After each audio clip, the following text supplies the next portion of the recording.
आज हम बात कर रहे हैं कि हम किसी घटना के बारे में, किसी इवेंट के बारे में कितना आश्वस्त हैं।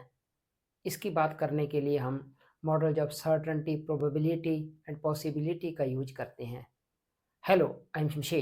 Welcome back to my channel मको English. I am here to help you master the English grammar. तो यहाँ पर हम देख रहे हैं कि किसी घटना के घटने के बारे में हम कितना आश्वस्त हैं।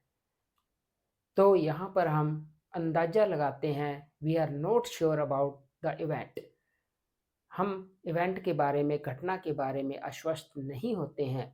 हम देखते हैं कि उस इवेंट के होने के कितने चांसेज हैं। अगर किसी घटना के होने के चांसेज को देखा जाता है या हम देखते हैं कि वो कितनी गुंजाइश है उस घटना के घटने की, तो इसका मतलब है कि हम डिडक्शन लगा रहे हैं। और डिडक्शन को लगाने के लिए इंग्लिश लैंग्वेज में अलग अलग मॉडल्स का यूज किया जाता है। यहाँ पर जो मैंने स्ट्रेट हॉरिजॉन्टल लाइन ड्रॉ की है वो बता रही है कि राइट हैंड पर पॉजिटिव सेंटेंस है और मेरे लेफ्ट हैंड पर नेगेटिव सेंटेंस है। तो नेगेटिव और पॉजिटिव सेंटेंस दोनों ही बताते हैं कि हम पूरी तरह से आश्वस्त हैं। जब किसी घटना के बारे में हम 100% आश्वस्त होते हैं और उस घटना को लेकर हमारा प्रत्यक्ष ध्यान है, डायरेक्ट नॉलेज है, तो हम टेंस का यूज करते हैं क्योंकि ये फैक्ट है, तथ्य है। तथ्य को बताने के लिए कभी भी मॉडल का यूज नहीं किया जाता, यहाँ पर टेंस का यूज किया जाता है। जैसे मैं कहूँ कि Ram is in the office, तो प्रेजेंट टाइम की बात कर रहा हूँ क्योंकि इज़ हेल्पिंग वर्ब बताती है कि प्रेजेंट टेंस है, सिंपल प्रेजेंट टेंस है जो प्रेजेंट टाइम को बताता है। नाउ है मेरा प्रेजेंट टाइम, तो इस समय वो ऑफिस में है। Shweta isn't in the office, Shweta office में नहीं है। तो एक पॉजिटिव सेंटेंस है पहला कि राम ऑफिस में है, फैक्ट है। इसी तरह से मेरा नेगेटिव स्टेटमेंट भी फैक्ट है कि मैं 100% आश्वस्त हूँ, मेरे पास डायरेक्ट नॉलेज है, प्रत्यक्ष नॉलेज है मेरे पास कि वो नहीं है ऑफिस में। तो ये फैक्ट है। फैक्ट को बताने के लिए मैंने टेंस का यूज किया है। अगर ऐसा है कि हमारे पास प्रत्यक्ष ज्ञान नहीं है और हम 100% आश्वस्त नहीं हैं, तब हम मॉडल्स का यूज करते हैं क्योंकि यहाँ पर मॉडल्स फिर अलग अलग मीनिंग्स को बताते हैं। किसी घटना को लेकर हम सर्टन हो सकते हैं। हम ये कह सकते हैं कि ये इवेंट शायद घटी हो, पॉसिबिलिटी को बता रहे हैं। और हम ये भी बता सकते हैं कि ये इवेंट घटने के चांसेस ना के बराबर हैं, इम्पॉसिबल है, तब हम इम्पॉसिबिलिटी को बता रहे हैं। और हम ये भी कह सकते हैं कि हम सर्टन हैं कि ऐसा नहीं हुआ होगा। तो ये सारे मीनिंग इन्हीं मॉडल्स के द्वारा एक्सप्रेस किए जाते हैं। तो जो मोडालिटी का डोमेन है डिडक्शन का, वो बहुत वाइड है। तो सबसे ज़्यादा मजबूत पॉजिटिव स्केल में अगर हम आश्वस्त हैं तो सर्टन है हम। फिर उससे वीक प्रोबेबिलिटी है। प्रोबेबिलिटी का मतलब है कि the event is likely to happen, कि उस इवेंट के घटने की गुंजाइश है। और फिर उससे भी कमज़ोर पॉसिबिलिटी है। पॉसिबिलिटी का मतलब है कि हम सिर्फ अंदाज़ा लगा रहे हैं कि वो घटना घट सकती है। हमारे पास भी कोई क्लू नहीं है, यहाँ पर कोई भी आधार नहीं है इस बात को कहने के लिए। इसके बाद में अगर नेगेटिव स्केल में बात करूं तो स्ट्रॉन्ग है इम्पॉसिबिलिटी, ऐसा इम्पॉसिबल है, नहीं हो सकता। अगर मैं कहूं कि हम सर्टन है कि ऐसा नहीं हुआ होगा, तो इम्पॉसिबिलिटी की तुलना में ये वीक है। सर्टन नोट को बताने के लिए हम मसंट या वांट का यूज करते हैं। मसंट का यूज लगातार इंग्लिश लैंग्वेज में घटता जा रहा है और ये डाइंग स्टेट में है। इन नेगेटिव सर्टेनिटी को बताने के लिए कांट ही यूज किया जाता है। आज की इंग्लिश लैंग्वेज में बहुत सारी ऐसी वैरायटीज हैं जहाँ पर मसंट का यूज नहीं होता है इन अर्थों में। Ram may be in the office, यहाँ पर मैं पॉसिबिलिटी बता रहा हूँ कि संभवतः है, शायद राम ऑफिस में होगा। तो ये पॉसिबिलिटी है मेरी। Shweta mustn't be in the office, यहाँ पर मैं सर्टन हूँ कि श्वेता ऑफिस में नहीं है। It is certainly not the case that Shweta is in the office.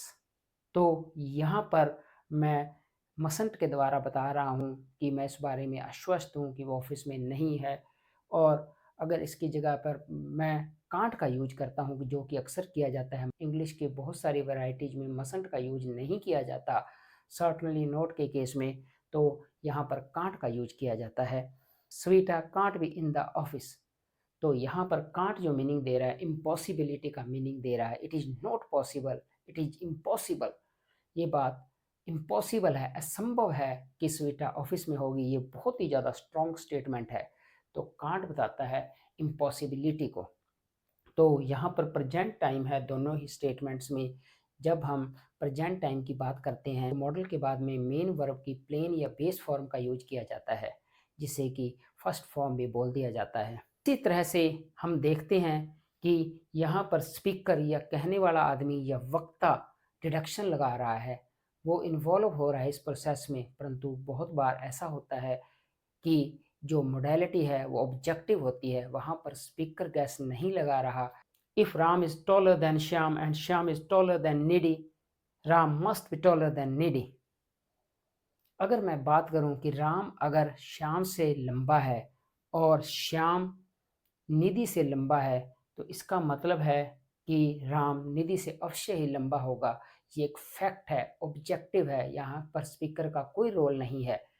क्योंकि अगर एक आदमी किसी दूसरे आदमी से लंबा है और दूसरा आदमी किसी तीसरे आदमी से लंबा है, तो इसका मतलब ये है कि पहला आदमी तीसरे आदमी से अवश्य ही लंबा होगा। यहाँ पर हम 100% आश्वस्त हैं, इसके बावजूद भी मस्ट का यूज किया गया है, क्योंकि हम जो कंक्लूजन निकाल रहे हैं वो जो पीछे दिया हुआ स्टेटमेंट है उसके बेस पर कंक्लूजन निकाल रहे हैं, इसलिए मस्ट का यूज हुआ है। परंतु इसकी जगह पे मैं प्रेजेंट सिंपल टेंस का भी यूज कर सकता हूँ, राम इज टॉलर देन निधि, तो ये भी सही होगा। परंतु अगर दूसरा सेंटेंस देखते हैं, मे का यूज हम देखते हैं ऑब्जेक्टिव मोडेलिटी में। Imran may have embezzled millions of dollars. The CBI is investigating the case. तो इमरान ने अरबों खरबों डॉलर का गबन किया है और सीबीआई जो है वो इन्वेस्टिगेट कर रही है, वो जांच पड़ताल कर रही है इस केस की। जो भी पत्रकार है, जर्नलिस्ट है या कॉलमनिस्ट है, वो अपना सब्जेक्टिव व्यू नहीं बता रहा। वो नहीं कह रहा कि मैं ऐसा सोचता हूँ, वो बता रहा है कि जो अवेलेबल सर्कमस्टांसेज हैं, जो इस समय की परिस्थितियाँ हैं, उनके बेस पर वो बता रहा है कि ऐसी पॉसिबिलिटी है। उस समय के जो भी अवेलेबल सर्कमस्टांसेज हैं और उस समय अलग अलग जांच एजेंसियों का जैसा मानना है, उस बेस पर वो कह रहा है Imran may have embezzled millions of dollars. यहाँ पर वह यह नहीं कह रहा कि मेरा मानना है या संभवतः मैं ऐसा सोचता हूँ, ऐसा नहीं है। यहाँ पर वो ऑब्जेक्टिव व्यू बता रहा है। परंतु मे का यूज बहुत ही कम होता है ऑब्जेक्टिव पॉसिबिलिटी को बताने के लिए। ये ज़्यादातर सब्जेक्टिव ही यूज होता है, जहाँ पर स्पीकर खुद का ओपिनियन देता है। तो अब हम बात कर रहे हैं कि इवेंट है वो पास्ट टाइम में है। पास्ट टाइम में मतलब भूतकाल में हुई है घटना। यदि ऐसा होता है तो मॉडल वर्ब के साथ में हम हैव और वर्ब की पास्ट पार्टिसिपल फॉर्म का यूज करते हैं, जो कि वर्ब की थर्ड फॉर्म है। तो मेन वर्ब की थर्ड फॉर्म आती है हैव के बाद में। और जो अब अलग अलग मॉडल्स हैं, अलग अलग मीनिंग को एक्सप्रेस करते हैं। सबसे पहले प्रोबेबिलिटी को बताने के लिए शुड या ऑट टू का यूज किया जाता है, परंतु पास्ट टाइम में इनका यूज रेयर है, ये ना के बराबर ही यूज होते हैं। तो फिर हम देखते हैं कि बाकी कौन से मॉडल्स हैं जिनका यूज किया जाता है। सबसे पहले स्ट्रॉन्ग मॉडलिटी की बात करते हैं कि इवेंट को होने को लेकर हम आश्वस्त हैं, सर्टन हैं। अगर स्ट्रॉन्ग मॉडलिटी की बात करें तो मस्ट और विल का यूज किया जाता है। Must have murdered his wife, तो ये बहुत ज़्यादा स्ट्रॉन्ग स्टेटमेंट है, अवश्य ही उसने अपनी बीबी का कत्ल किया होगा। They will have contacted the client last Monday, अवश्य ही उन्होंने पिछले सोमवार क्लाइंट के साथ कांटेक्ट किया होगा। तो ये मेरा दोनों ही स्ट्रॉन्ग स्टेटमेंट हैं, सर्टेनिटी को बताते हैं। तो पास्ट टाइम में कोई इवेंट हुई है, इसको लेकर हम सर्टन हैं कि ऐसा हुआ था। इसके बारे में हम आश्वस्त हैं और ये स्ट्रॉन्ग मॉडलिटी है।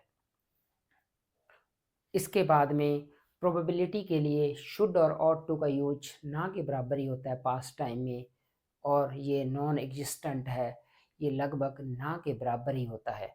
अगर इवेंट का निगेशन करते हैं, वांट, मसंट, कांट और कुडंट, थियोरेटिकली अगर मैं बात करूं तो ये चारों ही पॉसिबल हैं, परंतु मसंट का यूज ना के बराबर ही होता है। जैसे मैं कहूँ दे वांट या they mustn't, they can't, they couldn't have decided yet. तो सबसे पहले वांट की बात कर लेते हैं। वांट का मतलब है कि अवश्य ही ऐसा नहीं हुआ होगा, सर्टनली नोट, अवश्य ही उन्होंने तब तक फैसला नहीं लिया होगा, ये वाला मीनिंग हम वांट से लेते हैं, और मसंट का यूज यहाँ पर ना के बराबर ही होता है। परंतु अगर हम इनकी जगह पर कांट और कुडंट का यूज करते हैं तो ये बहुत ज़्यादा स्ट्रॉन्ग है, ये बताते हैं कि इम्पॉसिबल है, नॉट पॉसिबल है। तो ये किसी बात को पूरी तरह से खारिज करते हैं, इम्पॉसिबिलिटी को बताते हैं, और ये अत्यंत स्ट्रॉन्ग है। जैसे मैं कहूँ दे कांट या कुडंट हैव डिसाइडेड येट, यह असंभव है कि उन्होंने तब तक कोई फैसला लिया हो। तो यहाँ पर मैं कह रहा हूँ कि असंभव है, पॉसिबल नहीं है। ये बहुत ज़्यादा स्ट्रॉन्ग है, बहुत ज़्यादा मजबूत है। मैं किसी चीज़ को बता रहा हूँ कि ऐसा असंभव है, तो ऐसा नहीं हुआ होगा, ऐसी बात असंभव है, तो ये बहुत ज़्यादा स्ट्रॉन्ग स्टेटमेंट है। जैसा कि हमने देखा कि सर्टनली, नोट और इम्पॉसिबल दोनों ही स्ट्रॉन्ग हैं, परंतु जो मेरा कांट या कुडंट है वांट की तुलना में बहुत ज़्यादा स्ट्रॉन्ग है। तो अब हम बात करते हैं पॉसिबिलिटी की। पॉसिबिलिटी में अगर हम कहते हैं कि शायद ऐसा हुआ होगा, पास्ट में पॉसिबिलिटी की बात करने के लिए हम मे, माइट या कुड तीनों में से किसी का यूज कर सकते हैं। ये तीनों ही इंटरचेंजेबल हैं, यहाँ पर ये सेम मीनिंग प्रोड्यूस करते हैं। दे मे या दे माइट या they could have lost the match, तो संभवतः वो मैच हार गए होंगे। तो ये पास्ट की बात है, यहाँ पर पास्ट की पॉसिबिलिटी की बात की जाती है। ये तीनों ही इंटरचेंजेबली यूज होते हैं, सेम मीनिंग या समान अर्थ देते हैं ये, इनमें कोई फ़र्क नहीं है। अगर आप पॉसिबिलिटी को बताना चाहते हैं तो मे, माइट या कुड तीनों में से कुछ भी यूज कर सकते हैं, परंतु यहाँ पर पॉसिबिलिटी को बताने के लिए कैन का यूज नहीं होता है।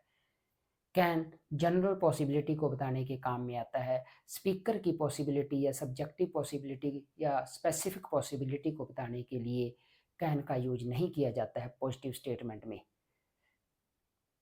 इसी तरह से मैं कहूँ दे मे या they might not have lost the match, यहाँ पर मैंने कहा है कि संभवतः वह मैच नहीं हारे होंगे, तो यहाँ पर मैं मे और माइट का यूज कर सकता हूँ, कोई फ़र्क नहीं है, परंतु कुडंट का यूज नहीं कर सकता। जैसा कि आपने देखा कुडंट बहुत स्ट्रॉन्ग है, ये बताता है कि ये बात इम्पॉसिबल है, और कुडंट और कांट दोनों ही सिमिलर मीनिंग देते हैं, इम्पॉसिबिलिटी का मीनिंग देते हैं, इसलिए ये यहाँ पर पॉसिबल नहीं है। यहाँ पर वीक स्टेटमेंट कह रहा हूँ कि संभवतः वे मैच नहीं हारे होंगे। जो मेरा मॉडल है वो नोट से बाहर है, पॉसिबल नोट का सेंस दे रहा है। ये एक वीक स्टेटमेंट है, वीक सेंटेंस है। यहाँ पर मैं सिर्फ गैस लगा रहा हूँ, अंदाजा लगा रहा हूँ, मैं आश्वस्त नहीं हूँ। यहाँ पर किसी घटना के ना होने की पॉसिबिलिटी है। अगर हम वर्तमान समय में होने वाली घटना के बारे में अनुमान लगाते हैं, अंदाजा लगाते हैं, और या हम उसकी लाइक्लीहुड को देखते हैं और हम उसके बारे में श्योर नहीं होते हैं, तो हम मॉडल्स का यूज करते हैं।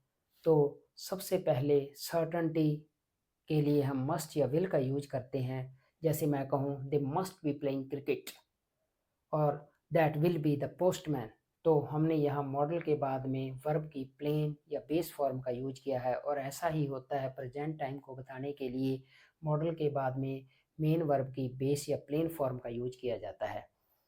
तो अवश्य ही वो क्रिकेट खेल रहे होंगे, और जैसे ही मान लो मैं अंदर बैठा हूँ और डोरबेल बजती है, इस समय पर डाकिया आता है, तो मैं अंदर बैठा ही एक स्ट्रॉन्ग प्रेडिक्शन कर रहा हूँ कि ये ज़रूर डाकिया ही होगा। परंतु जब हम स्ट्रॉन्ग प्रेडिक्शन करते हैं, चाहे मस्ट के द्वारा चाहे विल के द्वारा, तो हमारे पास में आधार होता है उस बात को कहने के लिए, हमारे पास में साक्ष्य होते हैं उस बात को कहने के लिए, हमारे पास में बहुत सारे क्लूज होते हैं, उन्हीं के बेस पर हम प्रेडिक्शन करते हैं और ऐसी प्रेडिक्शन बहुत ज़्यादा स्ट्रॉन्ग है और हम कहते हैं कि सर्टन है हम इसके बारे में, आश्वस्त हैं हम इसके बारे में। इसी तरह से this word will be in the dictionary, ये शब्द अवश्य ही डिक्शनरी में होगा। तो प्रेजेंट टाइम की बात कर रहा हूँ यहाँ पर भी मैं, तो विल और मस्ट मेरी सर्टनटी को बता रहे हैं। इसके बाद में अगर मैं निगेशन करता हूँ तो जैसा कि हमने पहले भी देखा है कि मसंट का यूज बहुत कम किया जाता है, बहुत सारी ऐसी वैरायटीज हैं जहाँ पर मसंट का यूज नहीं होता है और फिर कांट का यूज किया जाता है या कुडंट का यूज किया जाता है। और फ़र्क ये है कि कांट या कुडंट मसंट की तुलना में ज़्यादा स्ट्रॉन्ग है। ये कैटेगोरिकली बिल्कुल पक्के तौर पर इनकार करते हैं, ये कहते हैं कि ऐसा असंभव है, नॉट पॉसिबल है। और मसंट बताता है कि हम आश्वस्त हैं कि ऐसा नहीं है।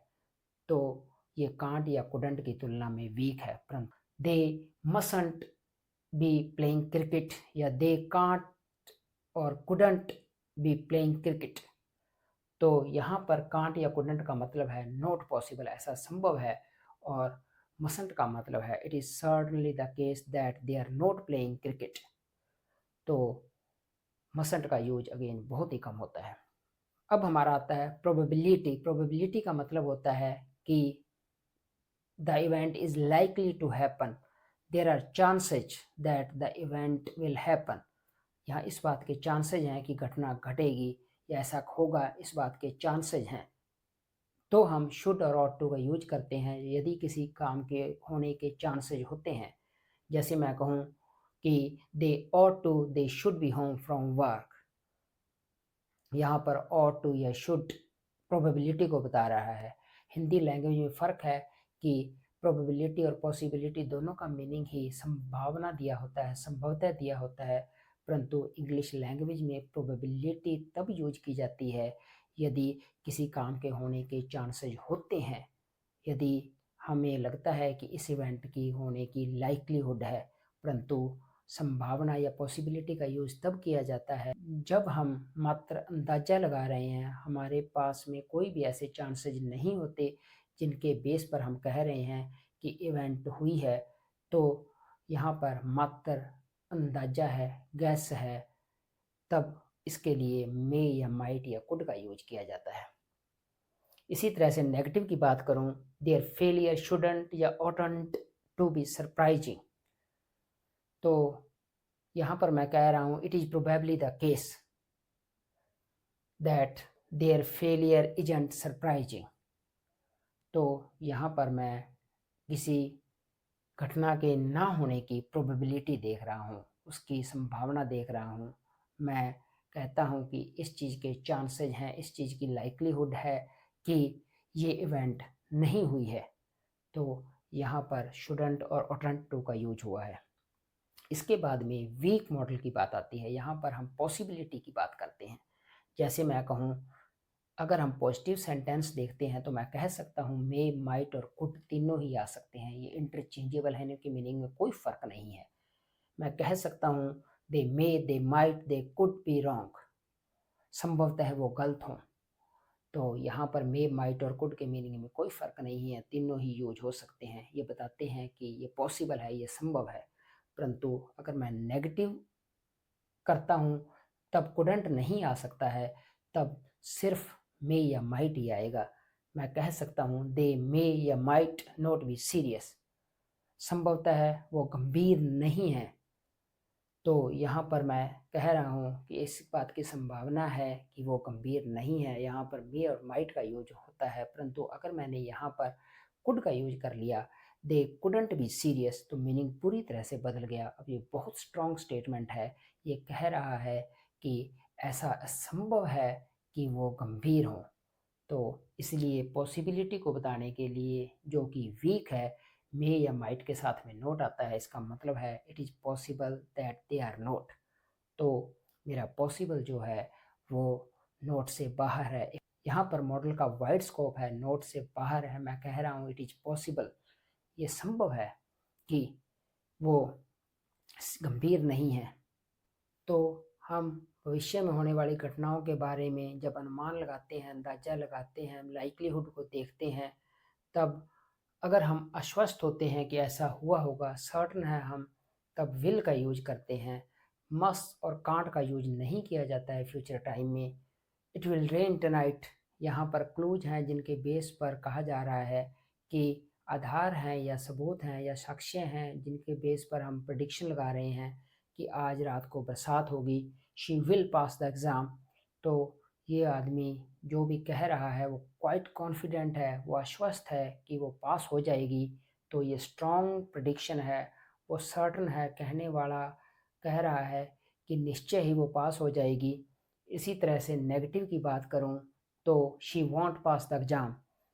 तो यहाँ पर वो कह रहा है कि I am certain that she isn't going to pass the exam. मैं आश्वस्त हूँ कि वो ऐसा नहीं होगा, एग्ज़ाम पास नहीं करेगी। सर्टनली नोट, तो मॉडल जो मेरा है वो नोट से बाहर है, मॉडल का वाइड स्कोप है। तो यहाँ पर विल फ्यूचर की इवेंट को बता रहा है या फ्यूचरिटी को बता रहा है। इसके बाद में हम बात करते हैं प्रोबेबिलिटी की। अगर हम प्रोबेबिलिटी की बात करते हैं, शुड या ought to का यूज किया जाता है। तो यहाँ पर मैं शुड की जगह पर ought to का भी यूज कर सकता हूँ, कोई फ़र्क नहीं है। The dress should be ready by noon या the dress ought to be ready by noon. There are more chances, यहाँ पर इस बात के ज़्यादा चांसेज हैं कि ड्रेस रेडी हो जाएगी। तो ये एक मेरी पॉसिबिलिटी की तुलना में ज़्यादा स्ट्रॉन्ग है, प्रोबेबिलिटी है। यहाँ पर इस बात की संभावना ज़्यादा है कि इवेंट होगी, इवेंट के होने की संभावना ज़्यादा है, तभी शुड का यूज किया जाता है। नेगेटिव की बात करूँ, there shouldn't be many guests at the party tonight, there oughtn't to be many guests at the party tonight, और टू का यूज भी कर सकता हूँ। तो यहाँ पर इस बात के बहुत ज़्यादा चांसेज हैं कि जो मेहमानों की संख्या होगी वो कम होगी, पार्टी में ज़्यादा मेहमान नहीं आएंगे, इस बात की ज़्यादा संभावना है, प्रोबेबिलिटी है इस बात की। The likelihood of the event, यहाँ पर मैं कह रहा हूँ there are more chances of the not happening of the event. तो इसको मैं कह सकता हूँ कि it is probably the case that there won't be many guests at the party. Probability की बात कर रहा हूँ यहाँ पर मैं। तो पॉसिबिलिटी को पॉजिटिव क्लॉज में बताने के लिए मे, माइट या कुड तीनों ही यूज कर सकता हूँ मैं। She may, she might, she could attend the lecture, कि इस बात की संभावना है कि वो लेक्चर अटेंड करे। परंतु अगर मैं नेगेटिव की बात करूं तो मे, माइट ही आएगा, कुडंट नहीं आ सकता, कुडंट फिर बहुत ज़्यादा स्ट्रॉन्ग होता है। She may, she might not attend the lectures, तो इस बात की संभावना है कि वो लेक्चर्स अटेंड ना करे, लेक्चर्स ना लगाए वो। यहाँ पर पॉसिबल नोट से बाहर होता है, तो ये वीक मॉडल है। इस बात की संभावना है कि ऐसा काम ना हो। तो यहाँ पर मात्र मैं संभावना की बात कर रहा हूँ, इसलिए ये वीक है। परंतु यहाँ पर मे और माइट आ सकता है, कुड नहीं आ सकता। इस तरह से हम मॉडल्स का यूज कर सर्टेनिटी, प्रोबेबिलिटी और पॉसिबिलिटी को बताते हैं। In this series, we are going to cover all the model verbs in detail. The links to all the previous lessons are available in the description box. You can watch all of them in order to master the model concept. Thanks for watching the video. I hope you really enjoyed it. If you enjoyed it, please like, share and subscribe. Thank you very much again.